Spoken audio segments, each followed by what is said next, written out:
हैं ये अल्लाह के बेटे हैं। तो खालिक़ कायनात जल्ल जलालहू फरमाता है इनका कौल उन मुशरिकों के मुशाबे जो पहले अल्लाह के अलावा लोगों को माबूद मानने की वजह से मुशरिक हो चुके हैं।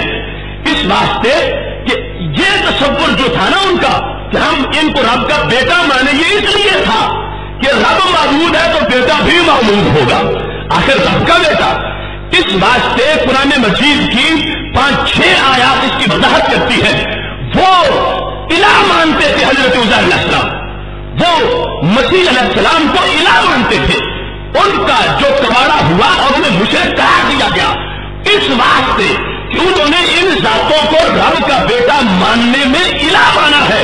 तो इस बुनियाद पर हमारी तारीफ अपनी जगह कायम रही कि अगरचे वाजिबुल वजूद नहीं माना मगर मुस्तहिक इबादत मान लिया है, तो मुस्तहिक इबादत मानने की वजह से उनका ईमान लुट गया है। हमारा मौक़िफ़, हमारी दलील अल-हम्द से लेकर बन्नास तक पूरे कुरान का मुश्तरका ऐलान है कि रब्बे सुल जलाल की उलूहियत ये है, सिर्फ वही वाजिबुल वजूद है, सिर्फ वही मुस्तहिक इबादत है, उसके सिवा कोई वाजिबुल वजूद नहीं, उसके सिवा कोई मुस्तहिक इबादत नहीं।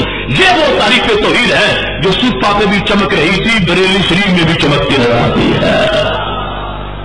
अब इस मकाम पर फिर उन्होंने कहा इत्तखज़ू अहबारहुम व रुहबानहुम अरबाबम मिन दूनिल्लाह, कि उन लोगों ने पकड़ लिया अहबार को, अपने मौलवियों को, कहता अपने पीरों को, मौलवियों को उन्होंने अरबाब मिन दूनिल्लाह पकड़ लिया।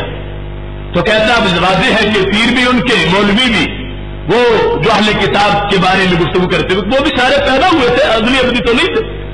तो ये आयत भी तुम्हारे खिलाफ, ये आयत भी खिलाफ है कि वाजिबुल वजूद नहीं और शिर्क पाया गया। अहबार जो है हिबत की जमा, अहबार उनके जो है वो वाजिबुल वजूद नहीं थे लेकिन फिर भी शिर्क पाया गया है। तो मैं कहता हूं आयत का अगला हिस्सा पढ़ लो तो फैसला तो कुरान खुद कर रहा है। अल्लाह फरमाता है उन्होंने अहबार को पकड़ा, क्या अहबार और रुहबान जो है इन दोनों पार्टियों को, अरबाबम मिन दूनिल्लाह वल मसीह इब्न मरियम वमा उमिरू इल्ला लियअबुदू इलाहन वाहिदा, पर रब की तरफ से हुक्म दिया गया था एक मानना है, इलाह वाहिदा, इबादत एक इलाह की करनी है। तो ये मुशरिक क्यों ये कई इलाह मानते हैं, कई इलाहों की इबादत करते हैं। इस बुनियाद पर अहबार और रुहबान वाली जो आयत है, इस आयत में भी जो शिर्क हुआ है तो इस बेस पे हुआ है कि अहबार को माबूद माना गया, रुहबान जो उनको माबूद माना गया, अल्लाह के नबियों को उन लोगों ने माबूद माना है। खालिक़ कायनात फरमाता है वमा उमिरू इल्ला लियअबुदू इलाहन वाहिदा, उनको नहीं हुक्म दिया गया था मगर ये कि एक की इबादत करनी है।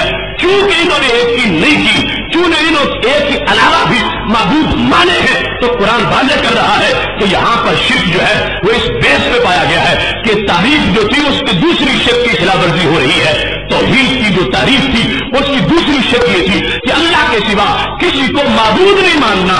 चूंकि इन लोगों ने रब के सिवा माबूद मान लिया है, उनकी इबादत की है, लिहाजा रब्बे सुल जलाल ने इन्हें मुशरिक कहा है, कहा अल्लाह पाक है उससे जो वो शिर्क करते हैं।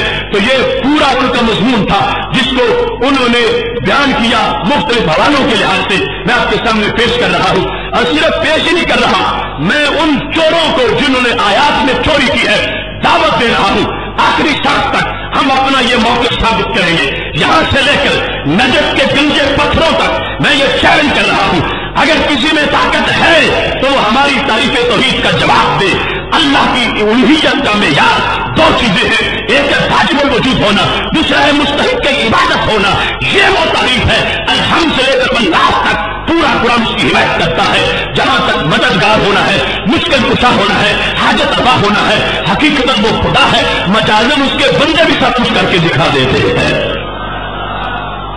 सिर्फ एक महीने का चैलेंज नहीं, हमेशा के लिए जब भी उनको जाग आ जाए, जब भी उनका हौसला काम करे, जब भी उनमें इतनी सलाहियत आ जाए जिस जगह मैदान लगाना चाहेंगे, हम इंटरनेशनल फोरम पर बैठकर ये वादा करेंगे कि गैरों के कहने पर एक शिर्क की तारीफ करी गई उम्मत मुस्लिमा की इज्जत पर हमला करने के लिए। ये उम्मत तौहीद है, कल भी तौहीद पर कायम थी, आज भी तौहीद पर कायम है। محتشم صاحب حضرات، اب یہاں احبار اور رہبان ان کے لحاظ سے کیسے معبود ان کو مان لیا گیا؟ کیا احبار کو سامنے بٹھا کے سجدہ کرتے تھے؟ رہبان سامنے رکھ کے ان کی عبادت کرتے تھے؟ نہیں، ایسے بھی کرتے ہوں گے، مگر مین جو سبب تھا اس جگہ وہ حدیث شریف میں موجود ہے، جس کو انہوں نے بھی اپنی تقریر میں پیش کیا، مگر اس انداز میں جو واردات کا انداز ہوتا ہے۔ اس سلسلہ میں جس وقت حضرت علی نے کلمہ پڑھنا تھا، جو حاتم طائی مشہور سخاوت والے حاتم کے بیٹے، وہ جس وقت ہمارے محبوب علیہ السلام کے دربار میں ان کو پیش کیا گیا تو گلے میں بت ڈالا ہوا تھا۔ سید عالم نور مجسم شفیع معظم صلی اللہ علیہ وسلم نے اس سے گفتگو کرتے ہوئے پاک محبوب علیہ السلام نے اس کو سمجھایا اور دعوت دی۔ خود کہتے ہیں کہ میں آیا وفی اونک عدی سلیب من فضہ، ایک میں کہ سلیب تھی چاندی کی، اور دوسری جگہ جو ہے وہ بت کا ذکر بھی موجود، اسی ابن کثیر کا انہوں نے حوالہ دیا۔ اب میں نے آپ کے سامنے اس کو کھول کر رکھا۔ جس وقت میرے محبوب علیہ السلام کے سامنے عدی بن حاتم کو پیش کیا گیا تو محبوب علیہ السلام اس کو یہ کہنے لگے کہ یہ جس طبقے سے تمہارا تعلق ہے، رب نے اس کی مذمت بیان کی، اتخذوا احبارهم ورهبانهم اربابا من دون اللہ، کہ انہوں نے احبار اور رہبان کو رب بنایا ہوا ہے۔ تو عدی کہتے ہیں کل تو میں نے دفاع کیا ان لوگوں کا کہ جن کے بارے میں قرآن کہہ رہا ہے نا کہ ارباب کو خدا بنایا ہوا، ایسا نہیں ہے۔ کہتے میں نے کہا انہم لم یعبدوہم، وہ اپنے احبار کی عبادت نہیں کرتے، اپنے احبار کی بندگی نہیں کرتے، یہ قرآن ویسے کہتا ہے، ان کے متھے بات لگائی جا رہی ہے، وہ تو عبادت نہیں کرتے اپنے احبار کی، اپنے رہبان کی وہ لوگ عبادت اور بندگی نہیں کرتے۔ تو میرے محبوب علیہ السلام نے فرمایا کرتے ہیں، کیسے؟ فَإِنَّهُمْ حَرَّمُوا عَلَيْهِمُ الْحَلَالَ وَأَحَلُّوا لَهُمُ الْحَرَامَ، کہ احبار نے حلال چیزوں کو حرام کیا اپنی طرف اور حرام چیزوں کو اپنی قوم کے لیے حلال کر دیا، اور قوم مان گئی۔ حق تو بنتا ہے نا، جو اللہ کی طرف سے حلال ہو اسے حلال سمجھے، جو اللہ کی طرف سے حرام ہو اسے حرام سمجھے۔ تو قوم نے کیا کیا؟ وہ یہود و نصارہ جو ہے انہوں نے اپنے احبار اور رہبان کی طرف سے جو حلال کو حرام کر کے سمجھایا گیا وہ بھی مان لیا، جو حرام کو حلال کر کے سمجھایا گیا وہ بھی مان لیا۔ تو میرے نبی علیہ السلام نے فرمایا یوں حلال کو حرام کرنا، حرام کو حلال کرنا، یہ بھی ایک عبادت ہے۔ بات پھر بھی عبادت کی وجہ سے خراب ہوئی ہے، اور عبادت کا انداز ہی ہے کہ اللہ کی جگہ مان لیا گیا، جبکہ حلال کرنے والی ذات، حرام کرنے والی ذات اللہ کی ہے۔ انہوں نے یہ عہدہ اپنے ان احبار پادریوں کو، راہبوں کو دے دیا ہے۔ اس واسطے رب ذوالجلال نے ان لوگوں کو مشرک کہا ہے، اور عدی کو کہا کہ تم کلمہ پڑھو، اس واسطے کہ جس قوم سے تمہارا تعلق ہے وہ قوم جو ہے وہ بے ایمانوں والی قوم ہے، اگر ایمان چاہتے ہو تو پھر تمہیں میرا کلمہ پڑھنا پڑے گا۔ دوسرے مقام پر اسی میں یہ بات موجود ہے کہ سید عالم نور مجسم شفیع معظم صلی اللہ علیہ وسلم نے ارشاد فرمایا، صفحہ نمبر 363، یہ ابن کثیر جلد نمبر 2 کا ہے۔ پاک محبوب علیہ السلام نے یہ کہا یا عدی اسلم، اے عدی اسلام قبول کر۔ تو اس نے آگے سے کیا کہا؟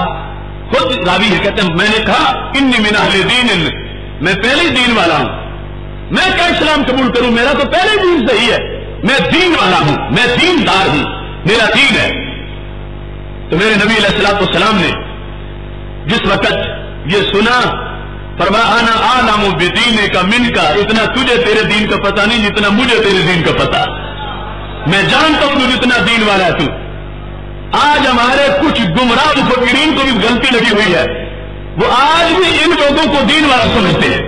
یہ عیسائی، یہودی، ان کو سرکار کے دین کے مقابلے میں دین والا قرار دیا جا رہا ہے، بلیور کہہ کے ان کی حمایت کی جا رہی ہے۔